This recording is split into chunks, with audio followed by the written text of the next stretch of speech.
A lot of investors miss that sequence that you can know every way under the sun to close a deal, but if you don't know how to find deals, you can't do deals. Or you can't do deals that make money, should I say.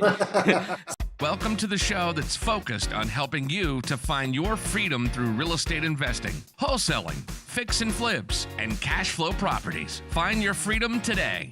And now, your host, Brock Collins. Welcome to the Freedom Real Estate Investing Podcast. I'm your host, Brock Collins, and today our featured guest is Lou Castillo. And Lou is a real estate investor down in South Carolina, and he got his start in the early 90s and wanted to get out of corporate America. And he and his wife, just a few years later, were able to leave their corporate jobs and get full-time. And so I'm excited to have you on today. Lou, welcome to the show, man. Thanks a lot. I really appreciate you having me on. Man, I can't wait to talk about it. This is my favorite topic in real estate. Mine too. Talk about it. I love it. Mine too, Lou. So for our listeners that haven't had a chance to get to know you yet, take a few minutes. Tell us a little about yourself so we can get to know you better. Yeah. I am a byproduct of climbing the corporate ladder with American Express and getting to that point where I realized every time I got a promotion, it was, wow, a lot more responsibility, not that much more pay. And then I started having staff in Phoenix, staff in Atlanta. My boss was in New York. So I traveled all the time and said, this is not the life that I'm looking for. That's why I wanted something different. I found real estate, got into that. And that was, like you said, back in the early 1990s. We left that. And man, I have never looked back, never worked a job again since I left American Express. And it's been wonderful. So that's just a little background about me, but I'm sure we'll get into more stuff as we get talking. Absolutely. I'd love to hear the transition because when you're working a full-time job, climbing the corporate ladder, you're already buried with work and maybe even bringing stuff home sometime, And so how did you make the transition into your first property? Was it a wholesale? What was the shift pattern to maybe after work, weekends? So true, because you're working all the time. So how do you do this? Now, the benefit I had was my wife was very interested in this too. So we were a team doing this. And so it meant that every spare moment we had, and understand we had small kids at the time too, every spare moment we had, we were going out and looking at properties. And so as soon as we got out of work, we would start driving around looking for properties. On the weekends, we would look for properties until it had been a year and a half and we still hadn't found anything. We said, okay, we got to change our methodology here. We got to do something different. And so when I started working with some wholesalers, and a wholesaler brought me a great property. Of course, then the next problem was financing. Now, listen, I'm going to tell you what we did in our first deal, but I don't advise anybody to do what we did. Because understand, our background was I was fast food, and then I worked for American Express, okay? So nowhere in there do you hear any kind of renovation, construction experience, nothing in real estate. My wife was in fast food, that's how we met, and then she went into banking. So nowhere in here is there any kind of real estate or construction. The first house we did, we paid $97,000 for the house, but put over $100,000 in renovation on a first deal. Woo-wee. And think about $100,000 back in the early 90s. We basically redid that whole house, and we kind of had to learn as we went along, and we made some mistakes. We did some really great things, because we'd always loved renovation anyway. We would go to new subdivisions and look at how houses were built. I mean, that was just something we did naturally anyway. But that's how we got into that first deal. And let me tell you, managing a renovation while you're both working full-time jobs and have two small children, that can be a challenge. I mean, the kids would complain, are we going there again? It's like, yeah, we got to go there regularly and see what's going on. I give them a broom, make them sweep up, and things like that. So how did you fund that? For our listeners that are new and hey, how'd you do it? That's actually a great question because that was very tricky at the time. There's nobody who wanted to lend me that kind of money on that kind of a project and us being brand new. And so I found a money guy. And he said, I'll partner with you on this. And I said, oh, that's great. So he provides all the money. I don't have to worry. We provide the deal and we provide all the work. So in our talking, I said, so I guess we'll do 50-50. And he said, no, we'll do 75-25. And I said, wow, that's so great of you. I appreciate that. Thank you. And he says, I think you misunderstood what I'm saying. He said, I mean, you're going to pay me 75% of the profits and you keep 25. I said, well, that's ridiculous. I'm finding a deal. We're doing all the work. We got to manage everything. You're just providing the money. I'm not going to pay you 75%. And he says, well, okay, I understand. No hard feelings. And we hung up. So I went to my wife and I'm all indignant. And I said, can you believe this guy? It's just because I'm new. He wants to do this to me and so forth. I'm really upset. And she says, no, honey, I really understand. I understand how he hurt your feelings and blew your ego and so forth. But how are we going to fund the house? And I said, oh, yeah, I don't have another way to do it. So my wife, in her wisdom, says, so wouldn't it be better to make 25% of the deal and do a deal than to make 100% of nothing? So I ate crow and I called him back and I said, well, after careful consideration, I'll take you up on your offer. And, it wound up being great because in the end, we made $38,000 on that deal. That was our cut. And obviously he made 3 times that amount. So he did very well on that deal too. Mm-hmm. We all did well. And it got us our experience. It got us into the business. We learned so much from just that one deal. And I never had any money problems through the whole thing. So really one of the lessons for the listeners here is don't get caught up sometimes in the percentages and so forth, but rather think, is this furthering what I'm trying to accomplish? And if it's moving you closer to your goal and you can still make money in it, do it. And I hear a lot of people get upset with hard money lenders because of so many interest rates and points they charge. Well, if you got a better option, great. But if you don't, and that gets you into the deal and the deal can support it, do it. The whole thing is just do it, get some under your belt and create from there. Because once we did our first deal, it was amazing how much faster the other deals started coming. Mm-hmm. And, that's a massive project to take on as your first deal. And some investors who've done a lot of deals don't even want to do a $100,000 rehab. And I totally get it. But one thing I like is that you took action. You knew what you wanted. Your why was big enough. I had a buddy of mine who is he kills it at wholesaling. He just really makes a ton of money. But he wanted to get into fix and flip. And he called me. He's about 1,000 miles away. He called me. He said, Brock, I want to get in. And I said, well, meet with a local rehabber. And I said, ask him if you could get in and help him run the deal just for like an apprentice. So he calls me back. He said, man, this guy wants me to run his whole project for $5,000. Should I do it? I said, man, I'd do it for free if it'll teach me the business, right? Right. And so he's got 4 rehabs going of his own because he took the apprentice thing. But it's just like you said, it's get out there, take action. And don't let, when things get in your way, you got to overcome them. That's what I wanted to ask you about. So as you jumped into this big deal and we're looking towards the future, what are the roadblocks that you come across? Because you had your funding. It wasn't the most delightful funding, but it was enough to put some money in your pocket, right? And so what other challenges did you come across as you were getting your wheels turning besides time, probably?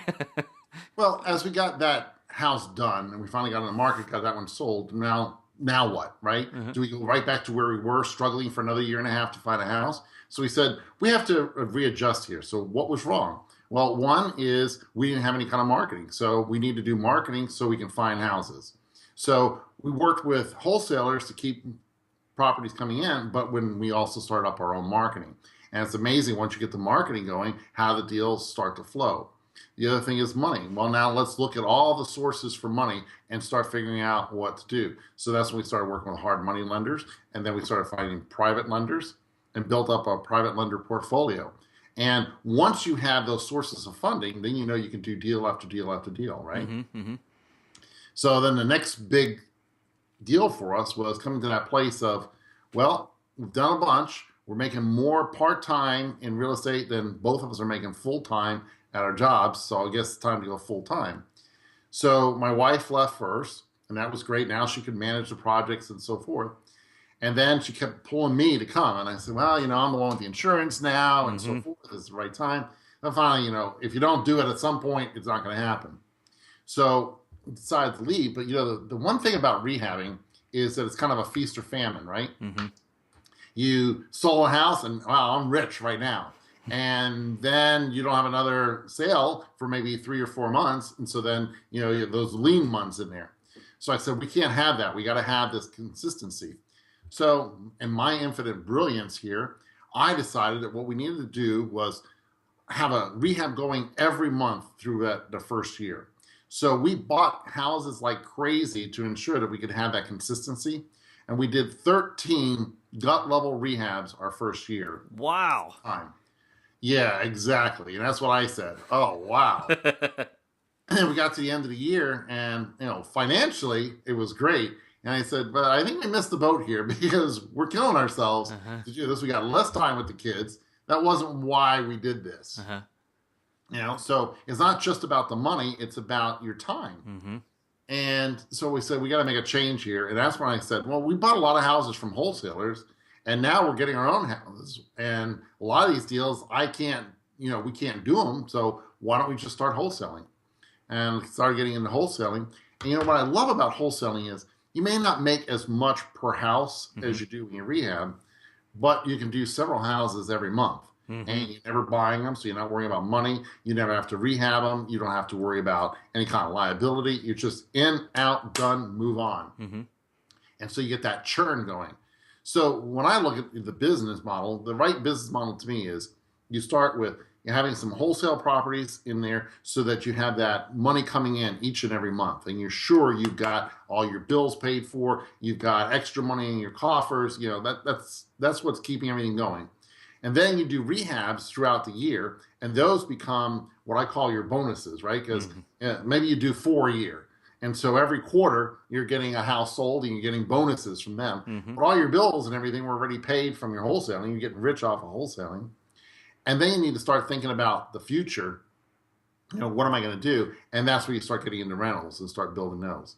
But I would never get into rentals until you had a steady stream of income coming in from other places, and then it's safe to get into rentals. So that's kind of my advice for building a overall business. Now, for listeners now, Lou, that have a full-time job, don't plan on leaving, they love it, but they're just looking, they'd like to get in the real estate cycle to help them build their wealth or their retirement, would you say having some rental properties, buying them the right way and cash flowing is a fair deal?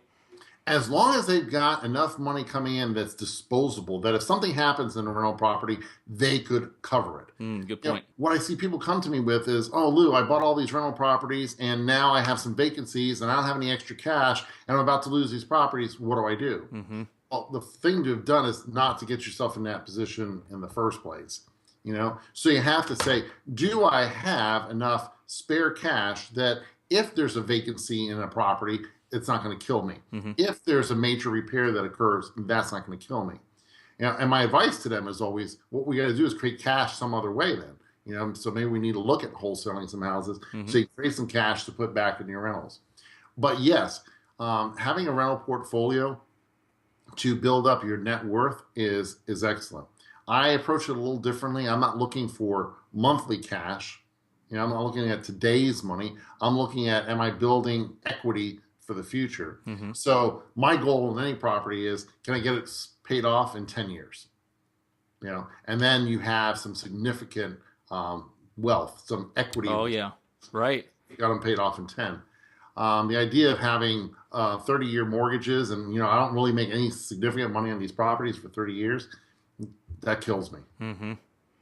So I'm trying to get them all paid off in 10 years. So that means you got to buy them at such a place that the rents will cover an increased payment to the lender. Right. So that you can get them paid off quickly.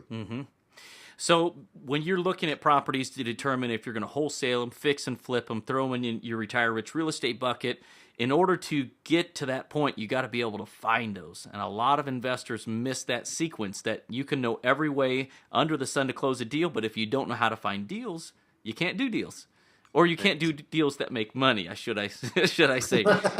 So Lou, share with us some strategies that have worked for you on how to find deals and get your phone ringing with motivated seller leads.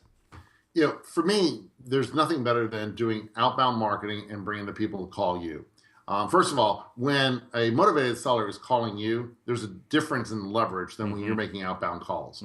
Because when they're calling you, they're saying, hey, I need help. And you now have the right to start questioning them, as opposed to them deciding whether they want to talk to you or not. So it's that outbound marketing. And when for me, the best marketing is direct mail. And I like to go to lists that most people aren't marketing to. For instance, we have the pre-foreclosure list. Well, everybody and their mother markets to pre-foreclosure people, right? You've got real estate agents, you've got real estate investors, you got loan modification specialists, you got bankruptcy attorneys, and they're all writing to these people saying, hey, don't worry, we got you covered. We can get you out of this situation. And so these pre-foreclosure people begin to feel like, hey, I've got lots of options here. And there's no rush. I don't have to make a decision today. And a lot of times they have their head in the sand. So for me, I don't like that list. And I know a lot of other people say they make a lot of money on that list. It doesn't work for me. So I like to go to lists that most people aren't going after and say, now that's where I want to. You know, one of the great lists that I've found is evictions. You know, going after landlords who have filed evictions on their tenants. Because those people, a lot of times, are thinking, why am I a landlord? I hate being a landlord. Here we go again. You know, I just evicted my tenant. Now I got a vacancy. I hate this property. And boom, then comes my marketing and says, you know what? I want to buy your house. And they're like, great, here, take it. You know, I'm done. And so that's been a good list. Look for those kinds of lists. Don't look for the easy lists that everybody's mailing to. Look for something that's unique and different. And that's where you're going to really find the great deals. Man, good tip. Good tip. Talk to us about your deal flow, about maybe the best deal you've ever done.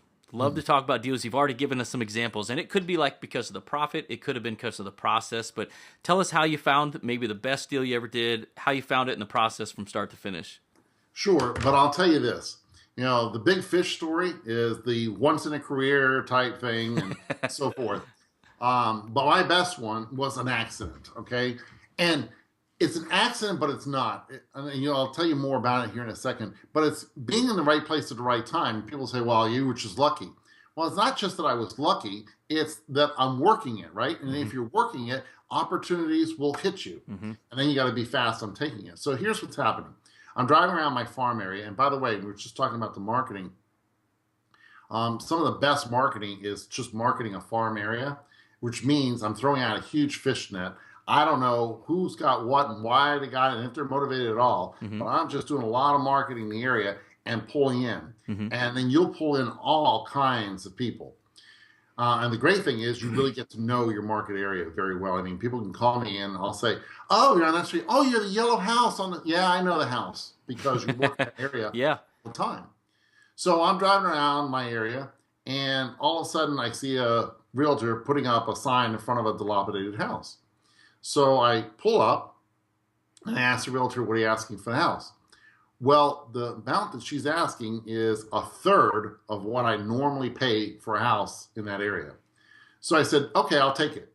And she goes, what do you mean you'll take it? I said, yeah, I'll just write up a contract. She goes, you don't want to see the inside? And I'm thinking to myself, hey, I can see from the outside it's got a roof and it's got walls. Other than that, I'm good. Right? So I expect that inside doesn't look great. Not a problem. I got it at this price. I just want to take it. And probably I was a little too anxious for this one, right? Luckily, it was a realtor that just didn't know the values in the area. It was an REO from a bank. The bank just wanted their money out of it. She didn't convince them to go higher. So I put in my offer. They accepted it because, you know, I did a fast close. And by the way, if you're working on REOs, the banks don't fool around. So put in your best offer. Make sure that you got decent earnest money, no contingencies, fast close. You know, that's what they want to hear. So I did all that, and I realized I'm going to make so much money on this house that I have to actually purchase it myself, and then I can wholesale it out because, you know, nobody's going to let me make this much money. And what we're talking about is I'm making a wholesale deal here where I'm going to make over $75,000 on a wholesale, you know, and somebody else is going to say, I'm not making $75,000 and I'm the one doing all the rehab on this property. How are you making 75? So I closed on it. And then immediately had a buyer for it, and we closed again on that. So they never really saw up front how much money I was making on it. So was I lucky? Yes. I happened to be at the right place at the right time, talked to the realtor, found out what it was. She hadn't even put it in MLS, so there was no competition for this property. So you say, well, I can't make a career on that. And you're absolutely right. You cannot make a career on those things. But you also have to realize that if you're working and you're doing things regularly, opportunities are going to hit you. And then you got to jump on those opportunities. And that's when you're going to make some real money. If you do nothing, you just always complain, nothing's going to happen for you. You just got to get out there and start working it. And you asked about a process. The process is to always be doing something. And one of the things that I advise my clients is they start off, I want to do 1 deal a month. I want to do 2 deals a month, whatever it is. And I say, forget the number of deals. Okay. You can't, because what are you going to do at the end of the month? Say, oh, I wanted to do 2 deals and I didn't do any deals. So what went wrong? You can't control the number of deals you're doing. What you can control is what are you doing to get the deals? So what do you have to do? You have to do marketing. So you have to bring in leads. Now, let's talk about leads. Figure you should have about 20 to 25 leads for every deal. So if you want to do 2 deals, you need to have 40 to 50 leads coming in. How many did you have come in? 5. There's your problem, right? You don't have enough leads coming in. So what can you do to bring in more leads? Okay, I can start doing more marketing. I got to expand my marketing. I got to get more money from marketing. Oh, I don't have any money to do more marketing, so I'm just kind of stuck. Well, where can you get some money? You start thinking about those things. But if you figure out what it is that drives your results, then you can keep working backwards and saying, what do I need to fix to make those things happen? Because you can complain forever that I didn't do any deals this month. I didn't do any deals this month. It's about changing that into, okay, what's it going to take for me to do a deal and start working on those pieces? I like that. And I just did a podcast on preparing to win. And I think a lot of investors have the hope or the big goal of, oh, I'd love to do a deal. I'd love to do this. But that's where it ends. And there's preparation and there's a journey and there's those steps of, I'm here and I can't take that next step without this. What is it? And just like you said, when that deal came to you, that $75,000 deal, and someone says, oh, you're just lucky, you prepared to win. Yeah. You had put your time in. And, it's not luck is when preparation meets opportunity. You've already put all your time in. And so I encourage our listeners right now that if you're not preparing to win, find out what is keeping you from that next step. And we need to get you there. And so by doing all the deals you've done over the years, Lou, from wholesaling, fix and flip, your cash flows, I think you've already hit on it a little bit, but tell us the story of how real estate investing has helped you to find your freedom. Well, that was the big thing was when I was at American Express, is just seeing that they owned my time, even down to, and now think about this. I was a senior manager with American Express. I had a lot of staff under me. I had supervisors working, I've had managers working for me. And yet I still had to ask permission to take a day off. I had to ask permission if I wanted to leave early. I had to clear it with a bunch of other people when I wanted to take my vacation. So clearly somebody else owned my time. I would get calls on Sunday and say, oh, we need you to get on a plane tomorrow morning and fly to New York for a meeting all week. Well, I got plans at home for this week. Change them. That was just the expectation. So when I got into real estate, it's just this freedom that comes to, and everybody thinks it's about the money, right? We all talk about the money. You can make so much money, and you can, but the bigger thing is you're now free to do whatever you want. I still remember my wife had left, and now this was my first week out of American Express. I'm finally done. I'm out. I'm an entrepreneur. And I still remember this. It was Wednesday afternoon. My wife comes in. She says, you want to go catch a movie? And I said, we can't catch a movie. She said, why not? I said, because it's 1 o'clock on a Wednesday afternoon. And she says, you just told me that you had everything caught up. You're done. I said, I know, but you got to work till 5 o'clock. And she goes, for who? And I'm like, you're absolutely right. Now I have to change my thinking. It's not about working from this time to this time. It's about, am I getting the things done? And that works both ways, right? Because if you're not getting them done, then you need to stay extra to get them done. Right. But if they're done, you're done. Go enjoy it. And then it was that I was able to be there for the kids and go to all their activities. We were able to go on vacations numerous times throughout the year, even little getaways, And that to me is what real estate is really all about and what it's done for us. It's not, oh, I got the great car and I got the great house and I got the great clothes and I got all these great things. That's all nice. But what it really is time and being able to do what you want when you want to do it. I'm an early riser, but on sometimes I say, I just feel like staying in bed. I can. Nobody's going to tell me I can't. Nobody can tell me I can't. Sometimes today it still amazes me. I'll say to somebody, "You want to do this on Thursday?" "Oh, I got to see if I can get a day off." It's like, "Oh yeah, you want to do the job?" And I don't mean it derogatory to them. It's just not even something I consider anymore. It's like I forget other people do have to ask if permission to have time. I don't have to. I can just decide. Well, I can rearrange my schedule, rearrange my workflow, and be able to do it. And to me, that is the biggest benefit that real estate gives you, is that ability. Because you can make a whole lot of money and still not be working even full-time hours. And as you were saying, sometimes if you get your work done and you want to go to a movie at 1 o'clock, and after you go, if you are lax for a couple of days, sometimes things bury you, and then you got to work late, right? Right. So what resources have helped you in your business, Lou? Might be books, tapes, something that you do daily that helps you just to stay focused so that you're always on top. Well, everybody has a different type of personality. So I'm definitely a list guy, and I get that gratification from checking things off a list. It also drives me, like if something's on the list and it's not done, that drives me nuts. So for me, it's about thinking, what needs to be accomplished over the next week. And then I write the list. Now, be careful when you list what needs to be accomplished, because some people make lists like, well, I need to clean out my drawers, and I need to set up new files, and I need to do all this busy work. And it's like, in the end, how much money is that bringing in? It's not bringing you anything, right? When I say making a list, is what am I going to do this week, this month to make money? Okay. And what needs to happen? And then for me, it's I make the list of those things that need to get accomplished to make those happen. And then I'm compelled to do that. For other people, the list may not be the driver. The key, and I think this is whether you're talking about daily tasks, weekly tasks, annual goals, whatever, is remembering why you're doing this. Who are you doing this for? When I teach, and a lot of times I'll have a big group, I'll say to everybody, who wants $1 million? And of course, everybody puts up $1 million. I said, what would you do for $1 million? And most people, I'd do anything to get $1 million. I said, all right, I'll tell you what. I'm going to give you $1 million. Okay? You want it? Yep. Here's my only condition. I'm going to give you $1 million in cash, but you can't leave this room. And I'm not going to have anybody in the room with you. You're by yourself. You have the $1 million. You can roll around in it. You can throw it in the air. You can light it on fire. You can do anything you want with the $1 million. You just cannot leave this room. Now, who wants the $1 million? Well, of course, now nobody wants it. I said, I thought the $1 million was so important to you. And the point of that whole lesson is, it's not the money that you're after.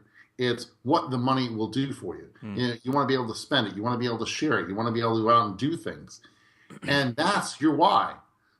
So stop focusing on the money and start focusing on the why. What is it that's really out there? You want to make a better life for your children. You want to do something for other people. You want to leave a legacy. Keep that why in mind. And if you do that, you'll stay motivated to keep pushing. Why am I doing this? And in fact, it doesn't hurt to even have a sign in your own office where you're working that's a reminder of the why, or pictures of your family, or pictures of whatever it is that means something to you.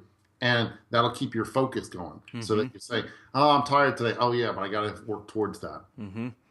And Lou, man, thanks for being on the show today as our featured guest. I appreciate you taking your time out and sharing your journey, man. Thanks so much. I really enjoyed it. Like I said, I love talking about real estate investing, so I appreciate you having me on. Absolutely, man. Thanks again. Thanks for listening to the Freedom Real Estate Investing Podcast at freedomrealestateinvesting.com. Be sure to subscribe, leave a review, and give the show a 5-star rating on iTunes today. This podcast is provided for general information and should not be considered investment, legal, tax, business, or any other professional advice. Any earnings or future earnings are not typical results. You agree that you are hereby fully responsible for the use of this content and hold the presenter, publisher, and company harmless for any and all claims.